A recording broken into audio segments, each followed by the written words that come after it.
அருட்பெருஞ்சோதி அருட்பெருஞ்சோதி தனிப்பெரும் கருணை அருட்பெருஞ்சோதி.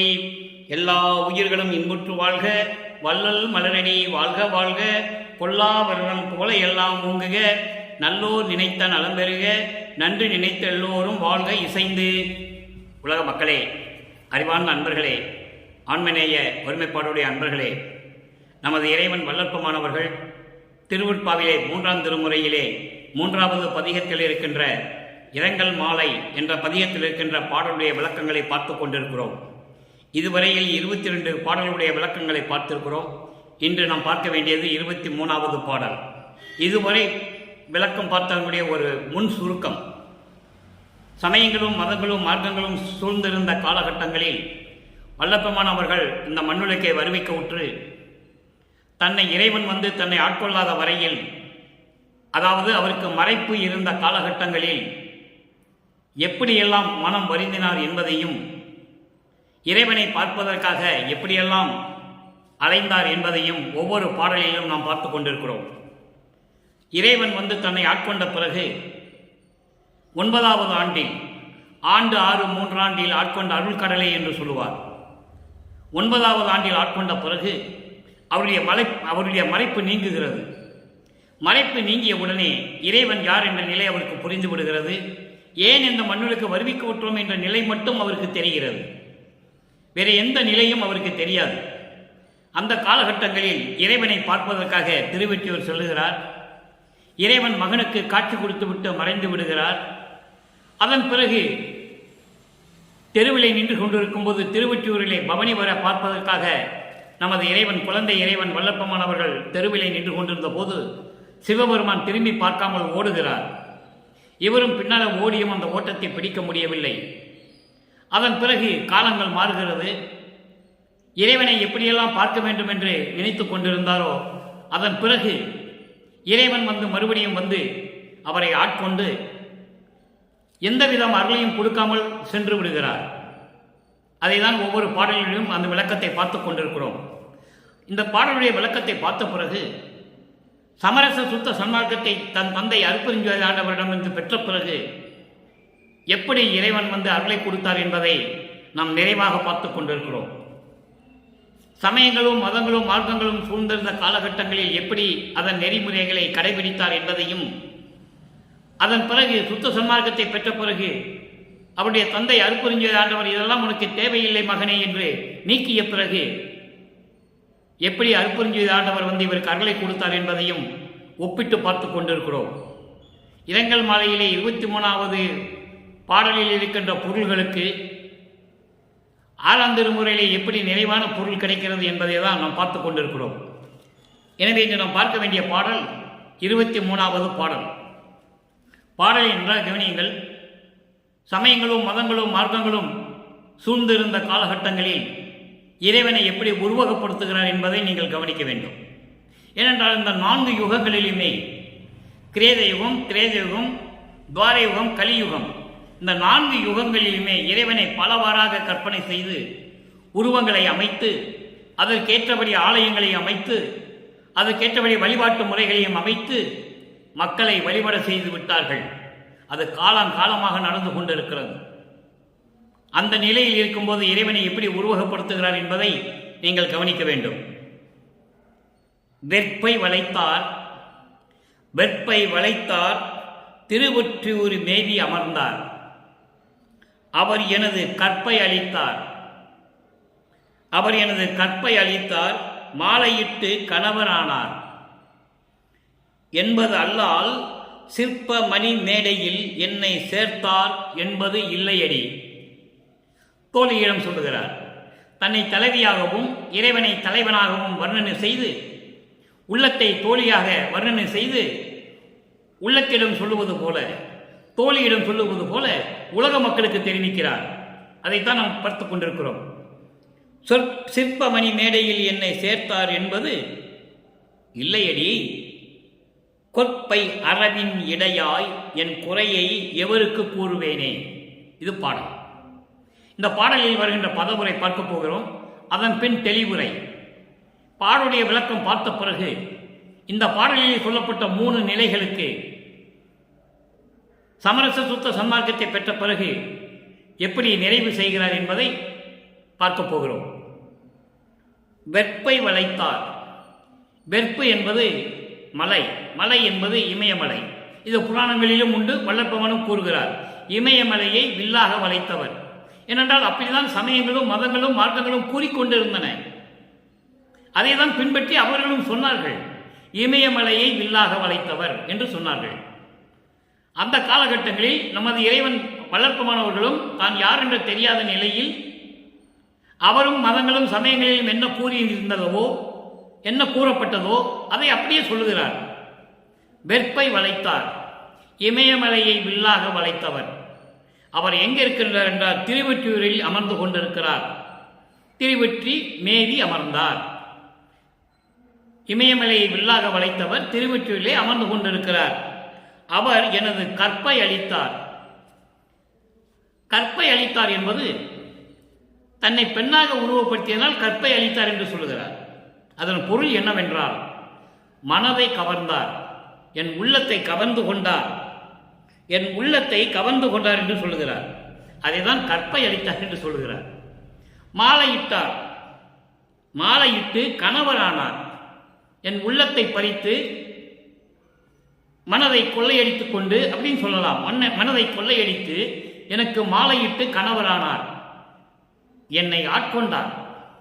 மாலையிட்டார் என்பது ஆட்கொண்டார் என்பது பொருள்.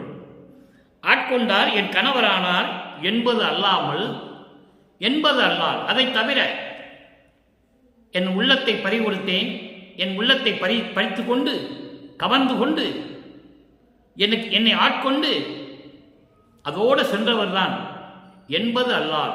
இதை தவிர சிற்பமணி மேடையில் என்னை சேர்த்தார் என்பது இல்லையடி. சிற்பமணி மேடை என்பது அவருடைய உள்ளத்தில், அவருடைய உள்ளத்தில் என்னை சேர்த்துக் கொள்ளவில்லை. தோழியே, சோத்துக்கள் அவர் உள்ளத்தில் என்னை சேர்த்துக் கொள்ளவில்லை என்று தோழியிடம் சொல்கிறார். கொற்பை அரவின் இடையாய். கொற்பை அரவின் இடையாய் என்பது விஷமுடைய பாம்பு, நாகப்பாம்பு. அது எப்படி இருக்கும் அதுபோல இடை உடையவள் என்று சொல்கிறார். மெல்லிய இடை உடையவள் என்று சொல்லுகிறார். மெல்லிய இடை உடைய பெண்ணே, எனது குறையை யாருக்கு கூறுவேனே என்று சொல்லி இந்த பாடலை நமக்கு அள்ளியிருக்கிறார்கள். இந்த பாடலுடைய பொருள் போர்வையாக பார்க்க போகிறோம், கவனியுங்கள்.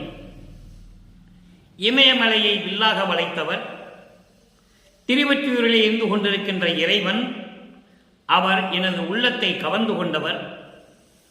என் உள்ளத்தை அவரிடம் பறிகொடுத்து விட்டேன். என் உள்ளத்தை கவர்ந்து கொண்டவர், என்னை ஆட்கொண்ட கணவர் அவர். ஆட்கொண்ட கணவர் என்பது என்னை ஆட்கொண்ட இறைவன் அவர். இமயமலையை வில்லாக வளைத்த இறைவன், திருவொற்றியூரிலே இருந்து கொண்டிருக்கின்ற இறைவன் என் மனதை கவர்ந்து கொண்டு என்னை ஆட்கொண்டு இருக்கின்ற அந்த இறைவன் என்று சொல்லுகிறார். அதான் கணவர் என்று சொல்லுகிறார். இறைவன் எனக்கு மாலையிட்டு ஆட்கொண்டாரே தவிர, என்னை ஏற்றுக்கொண்டாரே தவிர என்னோடு வந்து சேர்ந்தார் இல்லை. வேற எந்த பயனும் நான் அடையவில்லை, எந்த அருளையும் அவர் கொடுக்கவில்லை. அப்படிப்பட்டவருடைய உள்ளத்திலே எனக்கு இடமும் கொடுக்கவில்லை. அப்படிப்பட்டவருடைய உள்ளத்திலே அவர் எனக்கு இடமும் கொடுக்கவில்லை.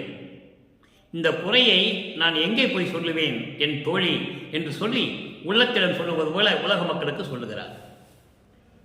இதனால் நாம் அறிய வேண்டியது என்னவென்றால், உலக மக்களே, நான் இந்த மண்ணுலகை இறைவனால் வருவிக்க உற்று நான் யார் என்று தெரியாத நிலையில் இருந்தபோது என் மனம் ஒரு நிலையில் இல்லை. மனம் அலைவாய்ந்து கொண்டிருந்தது. அந்த காலகட்டங்களில் சமயங்களும் மதங்களும் மார்க்கங்களும் சூழ்ந்திருந்த காலகட்டங்களில் என்னை வருவிக்க உற்று 9வது ஆண்டிலே என்னை ஆட்கொண்டு எனக்கு எந்தவித அருளையும் கொடுக்கவில்லை. அவர் உள்ளத்திலும் என்னை சேர்த்துக் கொள்ளவில்லை. என்னை வந்து பார்க்கவும் இல்லை. இந்த குறையை நான் யாரிடம் போய் சொல்லுவேன்? உலக மக்களே, தந்தையே மகனுக்கு அருளை கொடுக்கவில்லை என்றால், தந்தையே மகனை பார்த்து தெருவிலே ஓடுகிறார் என்றால், இந்த குறையை நான் யாரிடம் சொல்லுவேன் உலக மக்களே என்று சொல்லி இந்த பாடலை நமக்கு அள்ளியிருக்கிறார்கள். உலக மக்களுக்கு தெரிவிக்கிறார். தான் வருவிக்க உற்றதையும் இறைவன் வந்து ஆட்கொண்டதையும் சமயங்களும் மதங்களும் மாற்றங்களும் சூழ்ந்திருந்த காலகட்டங்களில் எப்படியெல்லாம் இருந்தார் என்பதையும், இறைவன் ஆட்கொண்டானே தவிர எனக்கு அந்த அருளையும் கொடுக்கவில்லை, எந்த அருளையும் கொடுக்கவில்லை என்பதையும் உலக மக்களுக்கு தெரிவிக்கிறார். இதான் இந்த பாடலுடைய பொருள். இப்போ இந்த பாடலில் கூறப்பட்ட ஒரு 3 நிலைகள், அதாவது இமயமலை வளைத்தவர், திருவொற்றியூரில் இருக்கின்ற இறைவன், இப்படியெல்லாம் சொல்லுவார். இந்த நிலை மாறிய பிறகு, சமரச சுத்த சன்மார்க்கத்தை பெற்ற பிறகு அருட்பெருஞ்சோதி எங்கே இருக்கிறார், எப்படிப்பட்டவர் என்று சொல்லுகிறார். அடுத்த ஒரு நிலை, அவர் என் கற்பை அளித்தார், மாலையிட்ட கணவரானார். கற்பை அளித்தார் என்பது உள்ளத்தை கவர்ந்து கொண்டார், என் உள்ளத்தை பறித்து கொண்டார், என்னை ஆட்கொண்டார். அதன் பிறகு எந்த அருளையும் கொடுக்கவில்லை. இந்த 2வது நிலைக்கு 6ஆம் திருமுறையிலே இறைவன் ஆட்கொண்ட பிறகு, சமரச சுத்த சன்மார்க்கத்தை கொடுத்த பிறகு எப்படியெல்லாம் அருளை பெற்றுக் கொண்டார் என்பதை உலக மக்களுக்கு தெரிவிக்கிறார். அதை பார்க்க போகிறோம். 3வது நிலை, சிற்ப மணிமேடையில் என்னை சேர்த்தார் என்பது இல்லையடி, அவர் உள்ளத்தில் கூட என்னை சேர்த்துக் கொள்ளவில்லை என்று தோழியிடம் சொல்லுவது போல உலக மக்களுக்கு சொல்கிறார். அப்போ இங்க எப்படி கலந்து கொண்டார் என்பதை சொல்லுகிறார். சமரச சுத்த சன்மார்க்கத்தை பெற்ற பிறகு இறைவன் தன்னோடு எப்படி கலந்து கொண்டார், அதனுடைய விளக்கத்தை பார்க்க போகிறோம். நன்றாக கவனியுங்கள். இப்போ 6ஆம் திருமுறை பதிகம் 37 அருள் விளக்க மாலை, அங்கே 23வது பாடல். இரங்கல் மாலையிலே 3ஆம் பதிகத்திலே இரங்கல் மாலையிலே பார்த்த 23வது பாடலுடைய விளக்கம், நிறைவான விளக்கம். சமரச சுத்த சன்மார்க்கத்தை பெற்ற பிறகு அங்கே 23வது பாடல் அருள் விளக்க மாலை. சாதி குலம் சமயமெல்லாம் தவிர்த்து, அங்கே சமயங்களும் மதங்களும் மார்க்கங்களும் சூழ்ந்திருந்த காலகட்டங்களில் எப்படியெல்லாம் இறைவனை உருவப்படுத்தினார் என்பதை பார்த்தோம். இங்கே பாருங்க, சாதி குலம் சமயமெல்லாம் தவிர்த்து என்னை மேலேற்றி தனித்த திரு அமுதம் அளித்த தனித்தன்மை பொருளே, தனித்தலைமை பொருளே, ஆதி நடுக்கடை காட்டாது அண்ட பகிரண்டம் ஆறுயிர்கள் அகம்புறம் மற்றும் அனைத்தும் நிறை ஒளியே, ஓதி உணர்ந்தவரெல்லாம் என்னை கேட்க, ஓதி உணர்ந்தவரெல்லாம் என்னை கேட்க, என்னைத்தான் ஓதாமல் உணர்ந்த உணர்வாம் உருவுற செய் உறவே, உருவுற செய் உறவே, சோதியே மயமாய் விளங்கி தனிப்பொதுவில் நடிக்கும் தூய நடத்தரசே, என் சொல்லும் அணிந்து அருளே. இது பாடல். சமயங்களும் மதங்களும் மார்க்கங்களும் சூழ்ந்த நிலையில் எப்படி இறைவனை வேண்டினார் என்பதையும், அந்த காலகட்டங்களில் என்னை ஆட்கொண்ட இறைவன் எனக்கு அருளை கொடுக்கவில்லை. சமரச சுத்த சன்மார்க்கத்தை பெற்ற பிறகு சாதி குலம் சமயமெல்லாம் தவிர்த்து எல்லாவற்றையும் நீக்கிவிட்டு அங்கே என்னை ஆட்கொண்ட பிறகு எதுவுமே சொல்லவில்லை. இங்கே சாதியும் குலமும் சமயங்களையும் மரங்களையும் மார்க்கங்களையும் மதங்களையும் எல்லாம் நீக்கி என்னை மேலேற்றி சரிய கிரிய யோகம் ஞானம் என்ற 4 நிலைகளில் 16வது நிலையாகிய ஞானத்தில் ஞானம், சிவஞான வெளி, அதான் கடவுள் நிலை, அதை என்னை மேல் ஏற்றி தனித்த திரு அமுதம் அளித்த, தனித்த என்பது யாருக்கும் கிடைக்காத ஒப்பற்ற நிலையில் இருக்கின்ற அருள் அமுதத்தை எனக்கு கொடுத்த, அருள் அமுதத்தை எனக்கு கொடுத்த தனி தலைமை பொருளே, சமரச சுத்த சன்மார்க்க தலைமையின் இறைவனே, அருட்பெருஞ்சோதியே, ஆதி நடுக்கடை காட்டாது, ஆதியும் அந்தமும் இடையிலையும் எல்லாமே காட்டாது, அண்ட பகிரண்டம், அண்ட பகிரண்டம், இதை பிண்டமும் சேர்த்துக்கணும் நம்ம. அண்ட பகிரம் 6 உயிர்கள், அண்டங்களிலும் பகிரண்டங்களிலும் பிண்டங்களிலும் இருக்கின்ற இந்த 6 உயிர்கள்னா எல்லா உயிர்களும், எல்லா உயிர்களும் அகமும் புறமும் மற்ற அனைத்தும் நிறை ஒளியே. அண்டங்களிலும் பகிரண்டங்களிலும் பிண்டங்களிலும் இருக்கின்ற இந்த உயிர்கள் எல்லாம் அகம் புறம் மற்றும் அனைத்தும் நிறை ஒளியே. அகம் புறம், அகப்புறம், புறப்புறம் எல்லாவற்றிலும் பரிபூர்ணமாக விளங்கிக் கொண்டிருக்கின்ற இறைவனே, ஒளியே, அருட்பெருஞ்சோதியே என்று சொல்கிறார். இந்த அகம் அகப்புறம், புறம் புறப்புறம் அண்டங்களிலும் உண்டு, பிண்டங்களிலும் உண்டு. அகம், பிண்டங்களிலே அகம் என்பது ஆன்மா, அகப்புறம் என்பது ஜீவன், புறம் என்பது சூரியன், நட்சத்திரங்கள், புறப்புறம் எல்லாமே நட்சத்திர ஒளிப்பொருள்கள். ஆக இப்படியெல்லாம் பிண்டங்களிலும் அண்டங்களிலும் இருக்கின்ற உயிர்களினுடைய எல்லா உயிர்களிலும் நிறைந்து விளங்கிக் கொண்டிருக்கின்ற பரிபூர்ணமாக விளங்கிக் கொண்டிருக்கின்ற அருட்பெருஞ்சோதியே. அங்க என்ன சொல்லுவாரு? திருவொற்றியூரில் இருக்கின்ற இறைவன் மட்டும்தான் சொல்லுவார். அண்டங்களிலும் பகிரண்டங்களிலும் பிண்டங்களிலும் நிறைந்து ஒளிகின்ற ஒளியன்னு சொல்ல மாட்டார். ஏன்னா அங்கே சிவபெருமான் சமயங்களையும் மதங்களையும் மார்க்கங்களையும் சார்ந்து கொண்டிருந்தவன். அதில் எந்த விதமான மாற்றம் கிடையாது. ஆனால் அருட்பெருஞ்சோதி அப்படி அல்ல. அண்டங்களிலும் பகிரண்டங்களிலும் பிண்டங்களிலும் இருக்கின்ற அத்தனை உயிர்களிலும் நிறைந்து கொண்டிருக்கின்ற அகம், அகப்புறம், புறம், புறப்புறம் என்ற நிலைகளில் இருந்து கொண்டு பரிபூர்ணமாக விளங்கிக் கொண்டிருக்கின்ற இறைவன் அருட்பெருஞ்சோதியே. ஓதி உணர்ந்தவரெல்லாம் என்னை கேட்க, படித்து அதை உணர்ந்தவர்களெல்லாம் என்னை கேட்க, என்னைத்தான் ஓதாமல் உணர்ந்த எல்லாம் என்னை கேட்கிறாங்க. எப்படி இறைவன் அருட்பெருஞ்சோதியை நீ பார்த்தாய்? எப்படி இந்த ஆறுயிர்களுக்கெல்லாம் அந்த இறைவன் நிறைந்து கொண்டிருக்கிறார் என்று என்னை இந்த விளக்கமெல்லாம் என்னை கேட்க, என்னை படிக்காமல் உணர்த்தி எல்லா விவரங்களையும் பிரபஞ்சத்தினுடைய எல்லா உண்மைகளையும் எனக்கு உணர்த்தி அந்த உணர்வோடு மனதில் இருக்க செய்த உறவே என்னுடைய தந்தையே. உறவே என்பது தந்தை. அருட்பெருஞ்சோதியே, எனது தந்தையே, இப்படியெல்லாம் என் மனதில் இருக்க செய்த, படிக்காமல் எல்லாவற்றையும் எனக்கு அறிவித்து அதை மற்றவர்களுக்கு சொல்லும்படி ஓதி உணர்ந்தவர்கள் என்னை கேட்க, என்னைத்தான் ஓதாமல் உணர்த்திய, எல்லாவற்றையும் என் மனதில் சொல்லி இருக்க வைத்த என் உறவே என் தந்தையே அருட்பெருஞ்சோதியே. ஜோதிமயமாய் விளங்கி அருட்பெருஞ்சோதியாய் விளங்கி தனிப்பொதிவில் நடிக்கும் சத்திய ஞான சபையிலே அருள் நடனம் செய்து கொண்டு அருளாட்சி செய்து கொண்டிருக்கின்ற தூய நடத்தரசே, சுத்த சன்மார்க்கத்தை சேர்ந்த நடத்தரசே. தூய நடத்தரசே என்பது சமரச சுத்த சன்மார்க்கத்தை சேர்ந்த நடத்தரசே. என் சொல்லும் அணிந்து அருளே, நான் சொல்லுவதையெல்லாம் கேட்டு ஏற்றுக்கொண்டு எனக்கு அருள வேண்டும் என்று சொல்லுகிறார். அடுத்த ஒரு நிலை பாருங்க. இறை திருக்காட்சி 43வது பதிகம் 6ஆம் திருமுறை இறை திருக்காட்சி 23வது பாடல். இரங்கல் மாலையில் இருக்கின்ற 23வது பாடலுடைய ஒரு நிலைக்கு இங்கே விளக்கம் தருகிறார். எப்படி இறைவனை பார்த்து கொண்டார், எப்படி கண்டுகொண்டார் என்பதை சொல்லுகிறார். பயமும் வன்கவலை இடர் முதல் அனைத்தும் பற்று அற தவிர்த்து அருள் பரிசும் நயமும் நற்றிருவும் உருவும் ஈங்கு எனக்கு நல்கிய நண்பை நன்னாத இயல்புறவு. நன்னாத இயல்புறவு, இந்த நன்னாதம் என்பது நல் பிளஸ் நாதம் என்று படிக்க வேண்டும். நன்னாத அப்படின்னா நல் நாத, இல்லி இன்னாக மருவி இருக்கிறது. நல் நாத என்று படிக்க வேண்டும். நல் பிளஸ் நாதம். நல் பிளஸ் நாதம் என்பது பரநாதம், பரநாத நிலை. அதை தான் நன்னாத என்று சொல்லுகிறார்.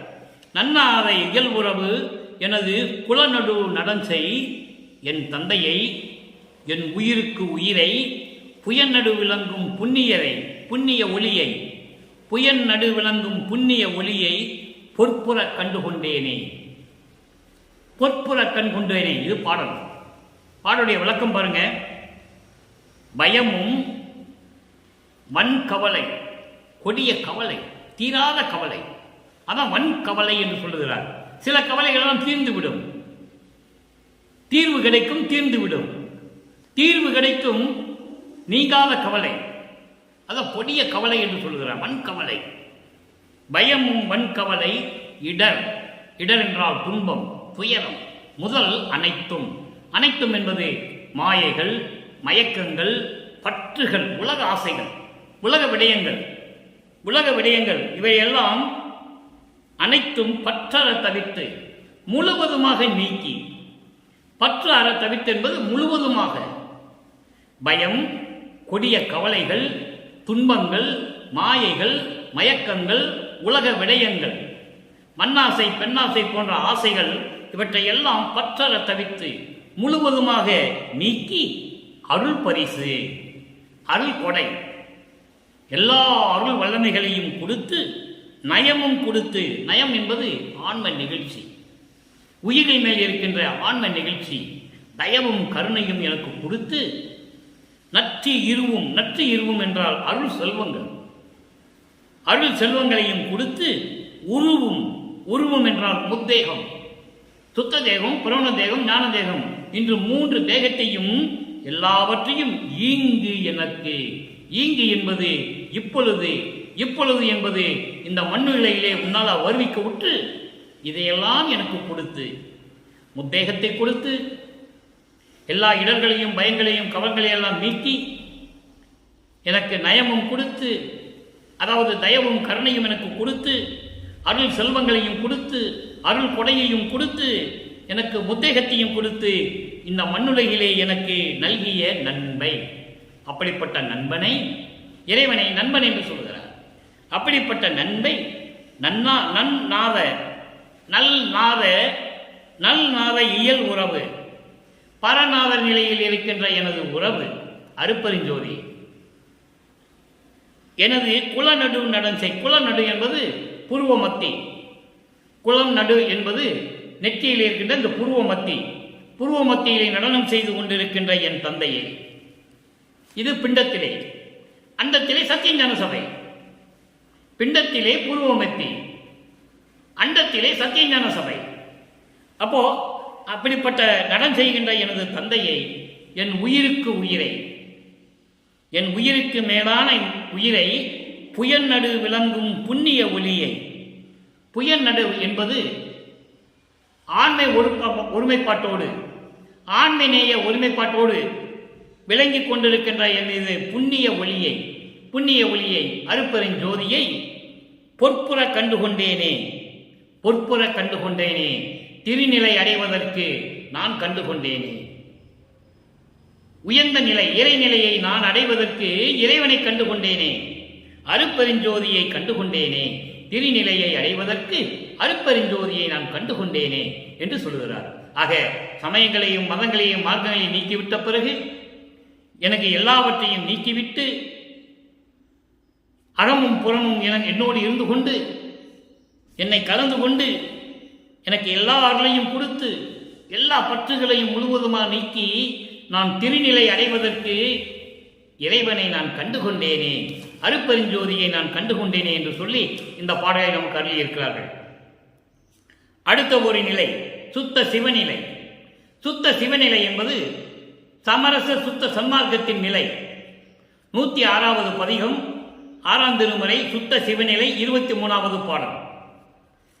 அங்கே இருக்கின்ற சமயங்களும் மதங்களும் மார்க்கங்களும் சூழ்ந்திருந்த காலகட்டங்களில் இரங்கல் மாலையிலே 23வது பாடலிலே வளர்ப்பமான் எனக்கு எதையும் கொடுக்கவில்லை என்று சொல்லுவார், என்னிடம் வரவில்லை என்று சொல்லுவார், ஆட்கொண்டாரை தவிர அதன் பிறகு என்கிட்ட வரவில்லை என்று சொல்லுவார். இப்ப இங்க என்ன சொல்றார் பாருங்க, சுத்த சன்மார்க்கத்தை பெற்ற பிறகு சுத்த சன்மார்க்கத்தின் நிலை என்ன, இறைவன் எப்படி வருகிறார்? சிந்தா குலம் தவிர்த்து சிற்றம்பல பெருமான் வந்தான். அங்கே இறைவன் சமயங்களையும் மதங்களையும் மார்க்கங்களையும் சார்ந்து இருந்த இறைவன் சிவபெருமான், சிவன், தியாகராஜ பெருமான், எப்படி வேணா நீங்க சொல்லிக்கலாம். இங்க எப்படி வர்றாரு? சுத்த சன்மார்க்கத்தை கொடுத்த பிறகு மகனிடம் சிந்தா குலம் தவிர்த்து, சமயங்களையும் மதங்களையும் மார்க்க நெறிகளையும் தவிர்த்து, அதனால் உண்டாக இருக்கக்கூடிய துன்பங்களையும் துயரங்களையும் நீக்கி, அறியாமையை நீக்கி, இருளை போக்கி, மருளை நீக்கி, பலவிதமாக சொல்லுவார் வளர்ப்பமான் நமது இறைவன். அதான் சிந்தாகுலம் தவிர்த்து எல்லாவற்றையும் நீக்கி சிற்றம்பல பெருமான், அங்கே தியாகராஜ பெருமான் சிவபெருமான் என்று சொல்லுவார். இங்க என்ன சொல்றாரு? சிற்றம்பல பெருமான், சுத்த சன்மார்க்கத்தை சேர்ந்த இறைவன், ஒரே இறைவன் அருட்பெருஞ்சோதி சிற்றம்பலத்தான் வந்தான். எல்லாவற்றையும் நீக்கிவிட்டு வந்தான். எப்படி? என்னைத்தான் வலிந்து அழைத்து, அங்கே அழுது கூட வரல, தெருவில் ஓடி கூட வரல, புலம்பியும் வரல, நாரையும் கிளிகளையும் தூது அனுப்பியும் வரல. இங்கே வலிந்து அழைத்து, என்னை வலிந்து அழைத்து, என்னை விரும்பி கட்டாயமாக என்னை அழைத்து, ஐந்தொழிலை நீயே செய் என்று எனக்கே நேர்ந்து அளித்தான். அவ்வளவு அற்புதமா இருக்கு. இந்த பிரபஞ்சத்தில் எத்தனையோ முனிவர்கள், ரிஷிகள், கோடான கோடி பேர்கள் தோன்றினார்கள். யாரும் இறைவன் வந்து யாருக்கிட்டையும் போய் இந்த 5 சொல்லி செய்தி கொடுக்கல. அவளுக்கு ஞானம் இருந்தது, விஞ்ஞானம் இல்லை. இறைவனை பாடி அருளை பெற்றார்கள், தவம் இருந்து அருளை பெற்றார்கள். அப்பெல்லாம் சமயங்களும் மதங்களும் சார்ந்திருந்த காலகட்டங்களில் இந்த இறைவனை கொடுத்து விட்டான் சிவபெருமான். சிவபெருமானை அன்று தவம் இருந்தார்கள். உடம்பெல்லாம் மண்ணு புத்து வளரும். ஒரே இடத்துல உட்கார்ந்து பல கோடி ஆண்டுகள், பல கற்ப கோடி ஆண்டுகள் தவம் இருந்திருப்பான். இவர் போய் உடனே மிச்சி வரத்தை கொடுத்துருவார். கடல் கடியில் ஒருத்தன் தண்ணி கடியில் போய் தவம் இருப்பான். அதனால் என்ன பலன் வரும், என்ன பிரச்சனைகள் வரும்னு இறைவனுக்கு தெரியாம நம்ம மேல தவம் இருந்தான்னு சொல்லி வரத்தை கொடுத்துருது. அப்புறம் முடிச்சுக்கிட்டு இருக்கிறது. ஆனால் இங்க அப்படி இல்லை. வளர்ப்பம் என்ன சொல்றாரு பாருங்க, 5 நீயே செய்யென்று எனக்கே நேர்ந்து அளித்தான். எனக்கே, இந்த எனக்கு என்ற வார்த்தை திருவருட்பாவிலே பல இடங்களில் உண்டு. எனக்கேனா, எனக்கு மட்டும், வேற யாரும் கிடையாது. 5 நீயே சென்று நீயே செய்யென்று நேர்ந்து அளித்தான். விரும்பி மகிழ்ந்து என்னை வலுக்கட்டாயமாக அழைத்து 5 நீயே செய்யென்று எனக்கு விரும்பி நேர்ந்து அளித்தான். என்னுடைய தாயே அணையான் தனித்து. அந்த அருளை நான் எப்படி சொல்லுவது? தாய் உள்ளம் கொண்ட இந்த இறைவனை, தாய் போன்று விளங்கிக் கொண்டிருக்கின்ற இந்த இறைவனை, அவருடைய அருள் வல்லமையை எப்படி சொல்லுவது? அவனே எனக்கு கொடுத்து விட்டான் என்று சொல்லுகிறார். எனவே உலக மக்களே, இதன் மூலம் 5 செய்து கொண்டிருப்பவர் வள்ளற்பெருமான் என்பதை நீங்கள் புரிந்து கொள்ள வேண்டும். மக்களுக்கு தெரியப்படுத்த வேண்டும் என்பதற்காகத்தான் இந்த பாடலை நமக்கு இறைவன் அருளி இருக்கிறார்கள். அதை உணர்ந்து கொள்ள வேண்டும். அப்போ சமயங்களையும் மதங்களையும் மார்க்கங்களையும் பற்று இருந்த எல்லாவற்றையும் நீக்கி நீங்கள் சுத்த சன்மார்க்கத்துக்கு வர வேண்டும். அதுக்கு சொல்றார் பாருங்க, 112வது பதிகம் மெய்யருள் வியப்பு. இறைவனுடைய உண்மையான அருளை வியந்து சொல்லுவது, அதான் மெய் அருள் வியப்பு. 43வது பாடல். அங்கே 23வது பாடலுக்கு, இங்கே 43வது பாடலிலே ஒரு விளக்கம். இந்த உலகில் உள்ளார் பலரும் மிகவும் நன்மையே என்பால் செய்ய வைத்தாய். இந்த உலகில் உள்ளார் பலரும் மிகவும் நன்மையே என்பால் செய்ய வைத்தாய்.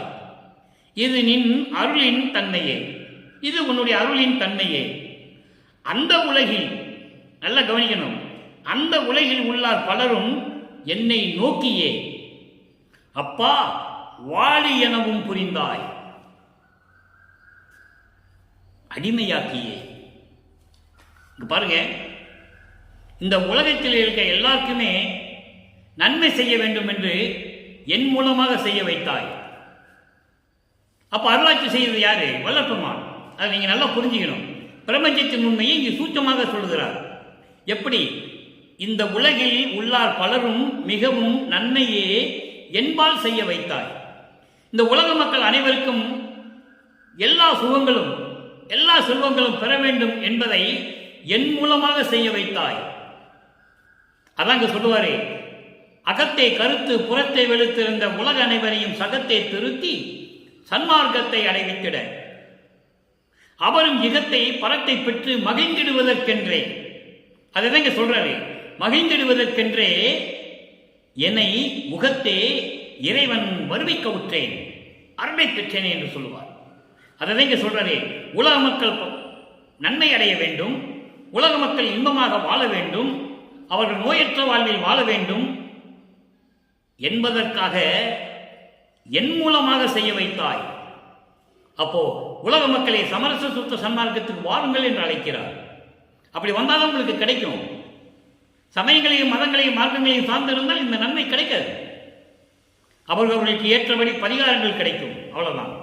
பரிகாரங்கள் உண்டே தவிர இறைவனுடைய அருளையும் பெற முடியாது, முழு அருளையும் பெற முடியாது. இந்த உலகில் உள்ளார் பலரும் மிகவும் நன்மையே என்பால் செய்ய வைத்தாய், என் மூலமாக செய்ய வைத்தாய்.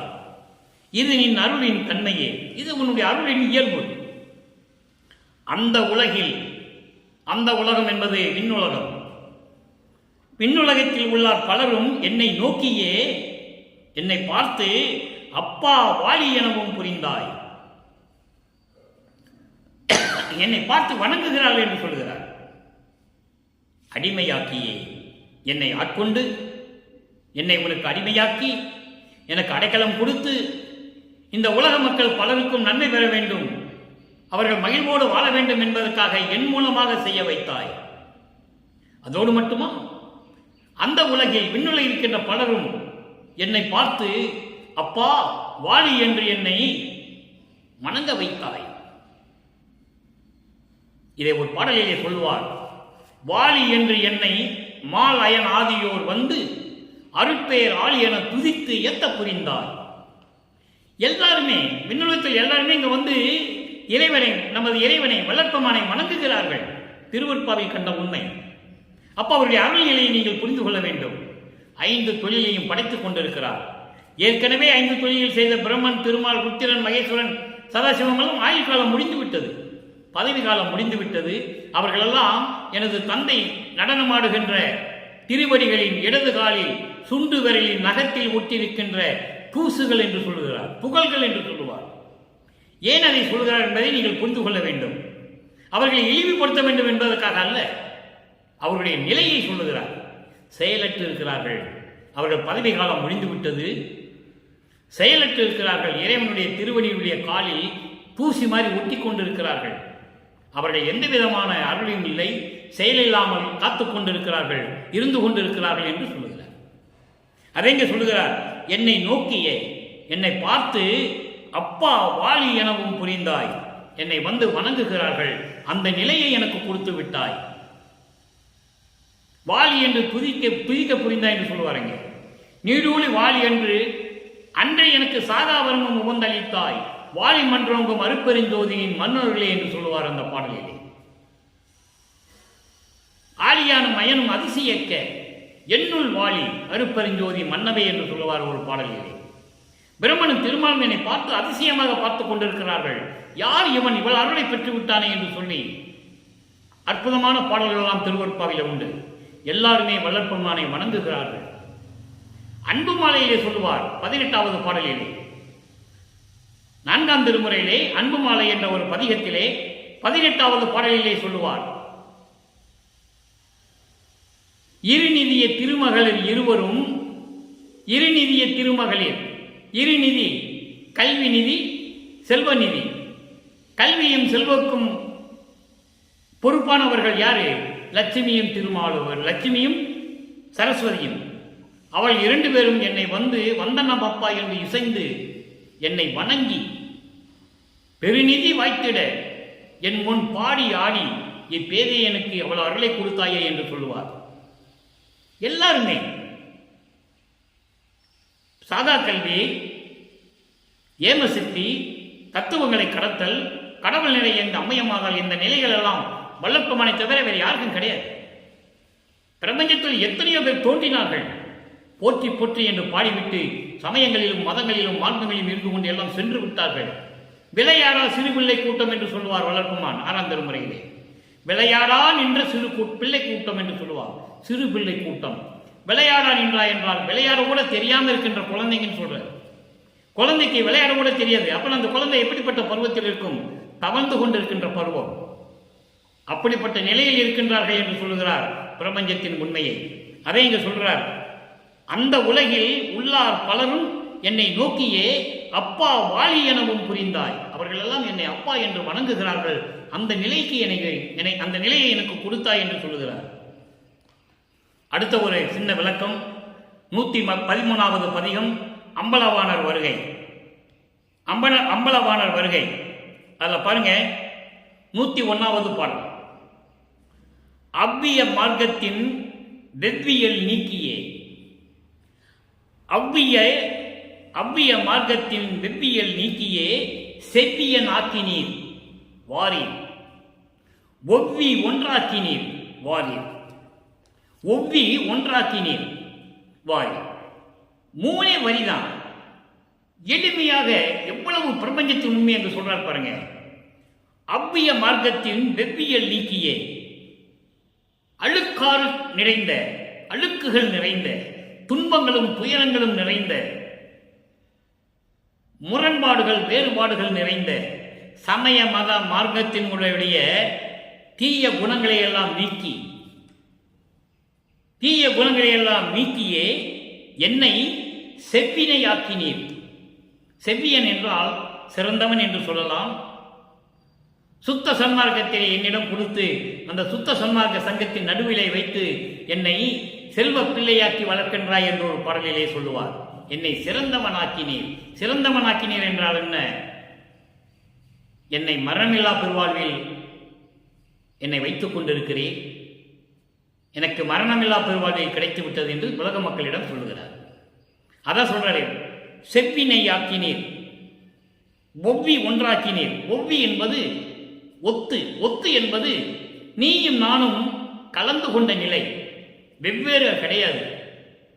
நீயும் நானும் வெவ்வேறு இல்லை, நீயும் நானும் கலந்து கொண்ட நிலை. அந்த நிலையை எனக்கு கொடுத்து விட்டீர். நம்ம இரண்டு பேரும் ஒன்றாகிவிட்டோம், கலந்து கொண்டோம், இறைவனாகிவிட்டோம். இவன் அவனாகிவிட்டான் என்று சொல்லுவார். இவன் அவனாகிவிட்டான். இந்த மண்ணுலகிலே இறைவனால் வருவிக்க உற்ற இவன் அவனாகிவிட்டான், அருப்பெருஞ்சோதி ஆகிவிட்டான் என்று சொல்லுவார். ஒவ்வி ஒன்றாக்கினீர். இது அம்பலவாணர் வருகையில் இருக்கின்ற பாடல். அப்போ சமரச சுத்த சன்மார்க்கத்தை பெற்ற பிறகு எப்படியெல்லாம் அவரின் நிலை மாறுகிறது? அதற்காக தானே அவர் வருவிக்க உற்றவர். வல்லற்பமான் இந்த மண்ணிலைக்கு வருவிக்க விட்டு 200 ஆண்டுகளாகியும் மக்களிடம் உண்மை நிலையை விலக்கி யாராலும் சொல்ல முடியவில்லை. இறுதியாக என்ன சொன்னார்கள்? அறைக்குள்ள போனாரு, கதவை சாத்திக்கிட்டாரு, மறைஞ்சிட்டாரு. இதைத்தான் சொன்னார்கள். அருப்பெருஞ்சோதி ஆண்டவரானார். அவர் இறைவனாகவே வந்தவர். இறைவன் மகனோடு சேர்ந்து ஒன்றாகி விட்டார்கள். இது அவருடைய திருவிளையாடல். 51 வருடங்கள் தன்னுடைய அருள் சக்தியால் ஒரு மகனை கொண்டு வந்து 51 வருடங்கள் தந்தையும் மகனும் திருவிளையாடல் செய்கிறார்கள். மக்களுக்காக உணர்த்த வேண்டும் என்பதற்காக, சமயங்களும் மதங்களும் மார்க்கங்களில் ஒன்றும் இல்லை என்று சொல்வதற்காக. அதான் ஞானசரியை சொல்லுவார், பொறித்த மதம் சமயம் எல்லாம் பொய்யே, அவற்றில் புகுதாதே, சிவம் ஒன்றையே பொருள் என கண்டறிவேன் என்று சொல்லுவார். அருப்பெருஞ்சோதிதான் உண்மையான கடவுள் என்பதை நீங்கள் தெரிந்து கொள்ள வேண்டும் உலக மக்களே. சமயங்களில் மதங்களில் எல்லாம் பொய்ன்னு சொல்றேன். அப்ப அதை நம்ம விட்டுணும்ல.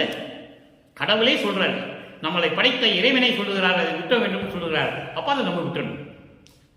அதுதான் தர்மம், அதான் சத்தியம். இப்போ இந்த நிலைகளெல்லாம் அப்போ பார்த்து விட்டோம். இனி ஒரே ஒரு 2 அகவல் மட்டும் சொல்லி இந்த பாடலுடைய பொருளை நிறைவு செய்யலாம் என்று இருக்கிறேன். அங்கே சமயங்களும் மதங்களும் மார்க்கங்களும் சூழ்ந்திருந்த காலகட்டங்களில் எப்படியெல்லாம் இறைவனிடம் வேண்டினார் என்பதையும், அதன் பிறகு அகவல் அப்பர் சொல்ற பாருங்க, எல்லாம் வல்ல சித்து எனக்கு அளித்து, எல்லாம் வல்ல சித்து எனக்கு அளித்து, எனக்கு உனை அல்லாது இலை என்னும் அருப்பெருஞ்சோதி. எல்லா அருள் சித்தும் எனக்கு கொடுத்து விட்டு நீயும் நானும் வேறு அல்ல, வேறு இல்லை என்று அருளிய அருப்பெருஞ்சோதி. அப்போ 2 பேரும் ஒன்றுதான். வல்லற்பமான இறைநிலையில் இருக்கின்ற இறைவன் அவர்தான் இந்த பிரபஞ்சத்தை இயக்கிக் கொண்டிருக்கிறார். அருள் அறுத்து என் உள்ளத்து எண்ணியாங்கு அருளி அருள் அமுது அளித்த அருப்பெருஞ்சோதி. இருள் அறுத்து என்பது அறியாமையை நீக்கி என்பது சமயங்களிலும் மதங்களிலும் மார்க்கங்களிலும் நான் இருந்தபோது நான் பட்ட அந்த துன்பங்களையும் துயரங்களை எல்லாம் நீக்கி, இருள் அறுத்து அந்த அறியாமையை நீக்கி என் உள்ளத்து எண்ணியாங்கு நான் என்னென்ன நினைத்தனோ அப்படியெல்லாம் அருளி அருள் அமுது அளித்த அருப்பெருஞ்சோதி. ஆக எல்லா நிலைகளையும் கடந்து இன்று இறைவனாக விளங்கிக் கொண்டிருக்கின்ற நமது இறைவன் வல்லற்பமானவர்களை வணங்கி அருப்பெருஞ்சோதி தனிப்பெருங்கனை அருப்பெருஞ்சோதி என்ற மகாமந்திரத்தை உச்சரித்து வீட்டிலே இருந்து கொண்டு கொலையும் புலையும் தவிர்த்து சைவ நெறியில் இருந்து கொண்டு இறைவனை வணங்கி இறைவனுடைய பொருளையும் அருள் செல்வங்களையும் பெற்று நீங்கள் நோயற்ற வாழ்வில் இந்த வையகத்தில் வாழ்வாங்க வாழ வேண்டும் என்று இறைவனோட தயவோடையும் கருணையோடையும் இந்த வள்ளலார் முடியன் விடைபெறுகிறேன். வணக்கம். அருட்பெருஞ்சோதி தனிப்பெரும் கருணை அருட்பெருஞ்சோதி. மீண்டும் நாளை சந்திப்போம்.